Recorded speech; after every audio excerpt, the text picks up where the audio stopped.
Queridos amigos, queridos brasileiros, eu farei uma série sobre o Brasil dos meus sonhos, Sonhando Juntos. O Brasil que eu sou apaixonado, mas que está tão polarizado e radicalizado politicamente. Eu sou médico, professor e escritor, e abordarei temas não apenas que pertencem à minha área, como a saúde e a educação. Aliás, na educação, eu escrevi livros como Pais Brilhantes, Professores Fascinantes, As 20 Regras de Ouro para Educar Filhos e Alunos, que foram lidos por milhões de pessoas. Mas também abordarei temas que eu tenho estudado durante muitos anos e que de uma certa forma tenho abordado em meus mais de 80 livros. Em relação à agricultura, nós precisamos dobrar a produção de alimentos na próxima década ou em 10 anos. Por quê? Porque o mundo vai passar por uma insegurança alimentar sem precedente. 75% das terras, segundo a ONU, já estão secas e até 2050 haverá bilhões de pessoas que viverão na insegurança alimentar. Então a agricultura é um tema fundamental que eu abordarei. A industrialização também, a IA, a robótica, a reforma política, o STF, o meio ambiente e a cultura. Minhas obras são publicadas em mais de 70 países e dói em minha alma observar que em nosso Brasil discutimos tanto partidos políticos e algumas pessoas, mas quase nada sobre projetos para melhorar a qualidade de vida de 210 milhões de brasileiros. Quero convidar você, independente de partido ou ideologia política, a sonharmos juntos. E se esta série fizer sentido para você, ficarei imensamente feliz se puder compartilhá-la em suas redes sociais. Nos próximos 5 a 10 anos, as nações serão viradas de cabeça para baixo, devido à revolução da inteligência artificial e da robótica. Estamos preparados para este novo mundo onde milhões perderão seus empregos, incluindo médicos, advogados, professores, analistas financeiros, contadores e outras profissões? Creio que não. Parece que estamos vivendo uma frase do nosso belo hino nacional: deitados eternamente em berço esplêndido. Mas o Brasil não pode mais adormecer diante de seus desafios.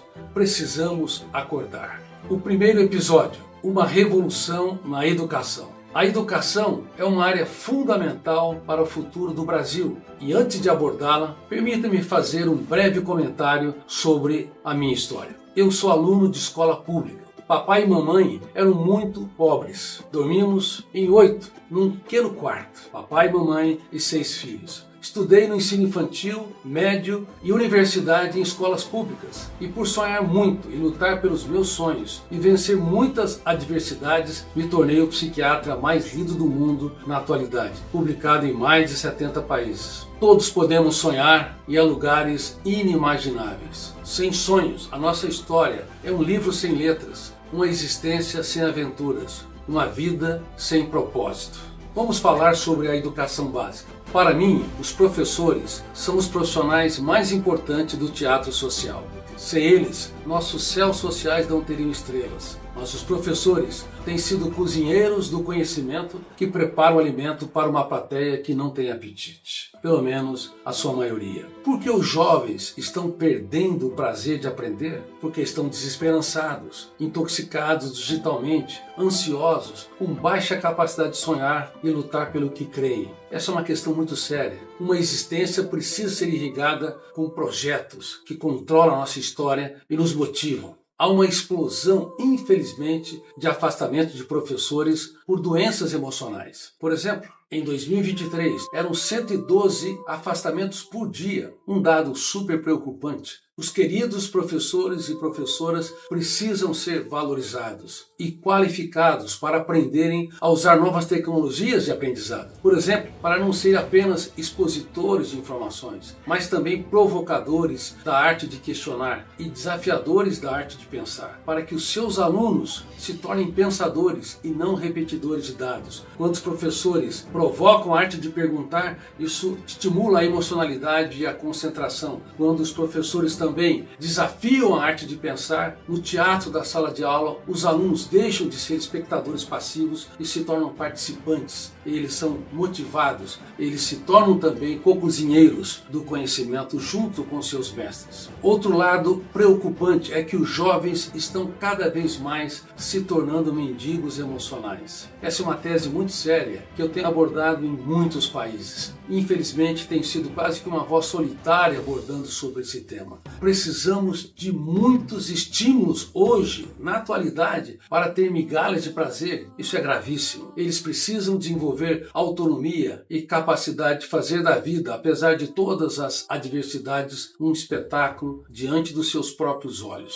Não é por acaso que o índice de suicídios entre jovens de 10 a 19 anos aumentou assustadoramente. Isto é muito triste e deveria sinceramente levar-nos a nos preocupar intensamente por onde caminha a juventude brasileira. É urgente que políticas públicas sejam implementadas para proteger nossas crianças, adolescentes e jovens adultos. Afinal, quem pensa em morrer, na verdade, tem fome e sede de viver, não quer matar a vida, não quer destruir sua existência, quer sim eliminar a sua dor. Por isso, nós temos que encorajá-los a impugnar, a discordar, a reciclar a sua dor, seja qual for. Estimulá-los a escrever os capítulos mais importantes da sua história nos momentos mais difíceis de suas vidas, para que desenvolvam resiliência, autonomia, autocontrole, pelo menos o mínimo, para ter saúde emocional e uma mente mais livre numa sociedade altamente estressante. O Brasil hoje ocupa o 53º lugar no PISA. É inadmissível que, mesmo sendo uma das maiores economias do mundo, estejamos num lugar tão vexatório nessa prova que analisa jovens de 15 a 16 anos em relação à leitura, à matemática e ciências. Muitos não entendem como a educação básica é fundamental. Você entende? Sem aprender matemática, compromete-se o pensamento lógico, o raciocínio estratégico e a gestão financeira. E sem aprender a língua materna adequadamente, compromete-se a interpretação, o debate de ideias e o pensamento crítico. Portanto, não se formam cidadãos letrados, o que condena o futuro do país e, infelizmente, também pode comprometer o futuro deles. É muitíssimo preocupante que 60 a 75% dos alunos estão apresentando timidez e glossofobia, que é o medo de falar em público. Precisamos mudar essa realidade. Nossos alunos precisam ser proativos, têm de ser questionadores, têm de ter o pensamento crítico, têm de sonhar com o Brasil que expressa ou promove para eles igualdade de oportunidade, para que eles também contribuam para a qualidade de vida de 210 milhões de brasileiros. Temos que sonhar e temos que lutar pelos nossos sonhos. E os jovens, na era da intoxicação digital, onde os celulares, as redes sociais, mexe com o ciclo da dopamina e da serotonina e gera uma dependência a níveis de drogas estimulantes, tem feito com que eles não tenham motivação, garra, capacidade para se reinventar e para contribuir, para mudar o seu mundo, o mundo ao seu entorno e também para dar uma pequena contribuição para a sociedade brasileira. Vamos falar agora sobre o ensino médio. É a revolução profissionalizante. Precisamos urgentemente repensar também o ensino médio no Brasil. Mais de 7 milhões de jovens estão nessa etapa escolar e, infelizmente, a grande maioria conclui os estudos sem qualquer formação técnica que os prepare para o mercado de trabalho em áreas como a TI, ou tecnologia de informação, marketing digital, gestão financeira ou gestão administrativa. Dá para acreditar? O país tem o menor índice de matriculados em educação profissional entre 45 países da OCDE, Organização para a Cooperação do Desenvolvimento Econômico. Nada é tão asfixiante. Não podemos continuar desperdiçando talentos e futuros. É fundamental valorizar os professores do ensino médio. Também é igualmente fundamental qualificá-los e rever urgente os currículos. Infelizmente, segundo o IBGE, 18,5% dos jovens são nem, não trabalham e não estudam. São mais de 7 milhões de jovens desmotivados, sem garra, sem lutar por aquilo que acredita, sem inspiração, numa sociedade em que estamos fascinados pelo mundo digital. mas não fascinados por viver uma vida que vale a pena ser vivida, uma vida onde ser feliz não é apenas lutar pela minha própria felicidade, mas dar o melhor para que os outros sejam felizes. Os jovens que estão classificados entre os nem, que não trabalham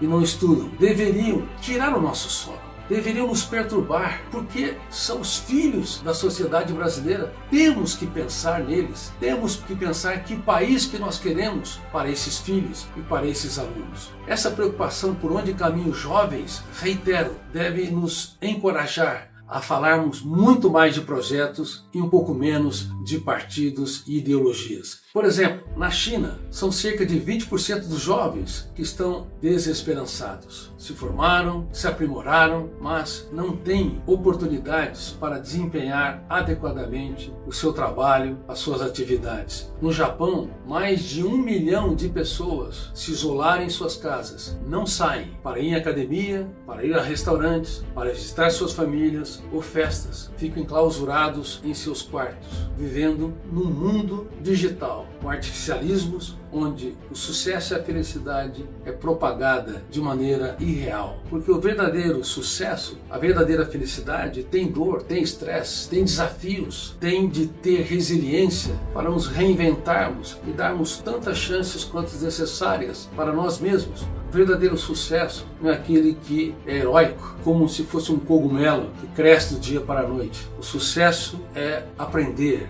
a fazer da vida um espetáculo imperdível, mesmo que nela exista cáusticos invernos, mas também belíssimas primaveras. Não há céu sem tempestades, não há caminho sem acidentes. A vida é um grande contrato de risco. Risos e lágrimas, aplausos e vaias, sucessos e fracassos fazem parte da história de cada ser humano. Temos de transferir o capital das nossas experiências para a juventude brasileira, para que ela possa desenvolver habilidades socioemocionais, para que a juventude se torne o tanto quanto possível autora da sua própria história, protagonista do teatro da sua mente, maestro da sinfonia da emoção. Assim viverá uma vida que vale a pena ser vivida, mesmo que atravessemos vales sórdidos e dificuldades imprevisíveis ao longo da nossa história. E a desesperança na juventude é um fenômeno mundial, não é uma casuística apenas brasileira, e é difícil de lidar. Tem várias causas, por exemplo, fatores emocionais, a ditadura da beleza, que é um câncer. Beleza está nos olhos de quem vê, beleza não pode ser vendida, comparada ou comprada, mas quando modelos magérrimas, esquálidas e desnutridas vendem produtos e serviços, entra no inconsciente coletivo um padrão ditatorial de beleza que fazem com que muitos acabam olhando para o seu corpo e não percebendo que cada ser humano é único e irrepetível. E acabam desenvolvendo baixa autoestima, autopunição, autocobrança e a síndrome comparativa, que é um câncer. Por favor, ensine aos seus filhos, ensine aos seus alunos que beleza não pode ser vendida, comparada ou comprada. Beleza é de foro íntimo, beleza está nos olhos do observador. E antes de desenvolver a autoestima, que é a maneira como você se sente, tente desenvolver a autoimagem, que é a maneira como nós nos vemos. Temos de nos ver com mais leveza, paixão, tendo um caso de amor com a nossa saúde emocional, com a nossa trajetória de vida. Temos de perceber que não somos mais um número na multidão, somos seres humanos únicos e irrepetíveis. Podemos ser substituíveis como profissionais se nós não nos atualizarmos, mas como seres humanos somos todos insubstituíveis. Não há dois seres humanos iguais no teatro da humanidade, como não há 2 grãos de areia que ocupam o mesmo lugar ao mesmo tempo. No Brasil, há uma cultura atroz que tem de ser mudada e que os jovens deveriam, no seu inconsciente, trabalhar. A cultura de que sonhar, empreender, ganhar dinheiro, ser um empresário, ter sucesso é quase que um pecado. Nós temos que perceber que nesse ambiente digital, onde se propaga um sucesso rápido e artificial, uma felicidade também rápida e artificial, onde não contempla ansiedade, não contempla estresse, dificuldade, porque a felicidade real contempla esses fenômenos. Temos que estimular os nossos filhos e alunos, os nossos jovens, a perceber que, embora a vida seja um contrato de risco, nós temos que lutar por aquilo que nós acreditamos. Nós temos que estudar, nos preparar, nos aprimorar, nos equipar para que possamos ter um lugar ao sol, melhorar nossa qualidade de vida, dar segurança para a nossa família e expandir também a qualidade de vida da nossa sociedade, seja da nossa cidade, do nosso estado e do nosso país. E para mudar esse cenário, onde a juventude está desmotivada, desesperançada, sem sonhos, sem projetos, precisamos ser um país da esperança dos jovens. Tenho em mente que em cada cidade pequena, média e grande deveria haver uma academia de empreendedores com financiamento de startups, com palestras, cursos técnicos de todas as áreas, trabalhadores das empresas, empresários, profissionais liberais, ensinando, estimulando e até provocando esses jovens para poderem empreender, desenvolverem seus projetos, para acreditar na vida, acreditar no seu país e acreditar em destaque em seu potencial criativo. Saibam que há dois tipos de solidão que abarca o ser humano. Se a sociedade nos abandona, a solidão é suportável, embora dolorida. Pessoas que nos criticam, nos rejeitam, nos excluem, provocam uma dor difícil, mas é possível suportá-la. Só que é uma outra solidão mais penetrante, mais grave, mais insidiosa. É a solidão do autoabandono. Ela é intolerável. Eu espero que todos os jovens desse país possam ter um caso de amor consigo mesmo e nunca se diminuir, se inferiorizar, se apequenar diante das adversidades que cedo ou tarde eles atravessarão. E mesmo que a sociedade brasileira, infelizmente, não tenha sido inclusiva, não tenha sido motivadora, vocês devem saber, o Brasil precisa de vocês. O Brasil precisa dos jovens. Não apenas os jovens precisam do Brasil, mas as pessoas têm de ter um senso de pertencimento e um senso de colaboração para que todos nós possamos escrever os textos mais importantes para o futuro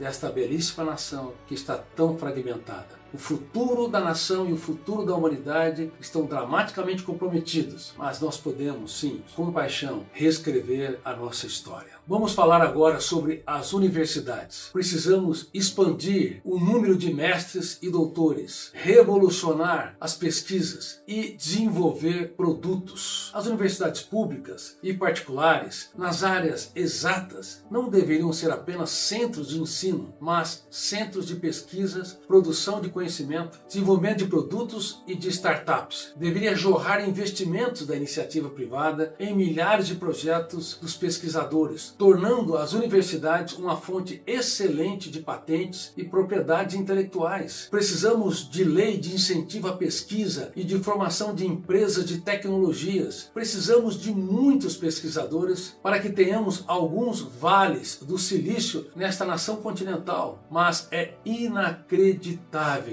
O Brasil é um dos países que mais demora em conceder patentes. Para vocês terem uma ideia, em 2023 estávamos na vexatória posição 49ª. Imagine, o 49º país que concede patentes no mundo. E estamos entre as 10 principais economias do mundo. Além disso, as universidades públicas e particulares deveriam aumentar por 10 o número de mestres e doutores, incluindo as áreas humanas, como filosofia, psicologia, medicina e tantas outras. Por exemplo, na OCDE se forma 300 mestres por 100 mil habitantes, mas no Brasil 15 vezes menos, o que asfixia o crescimento da nação. Reitero, não podemos dormir em berço esplêndido. Precisamos nos tornar uma nação que produz conhecimento e não apenas que os importa. 87% das nossas universidades caíram no ranking entre as melhores universidades do mundo nos últimos anos. Não é suportável, precisa de haver infraestrutura, precisa de haver financiamentos, precisa se investir nos professores. Os alunos têm que ter um ambiente onde eles se apaixonam pela academia, onde eles se tornam propagadores do conhecimento, onde eles se tornam divulgadores da universidade e do instituto em que eles saíram, para que nós nos tornemos uma academia de pensamento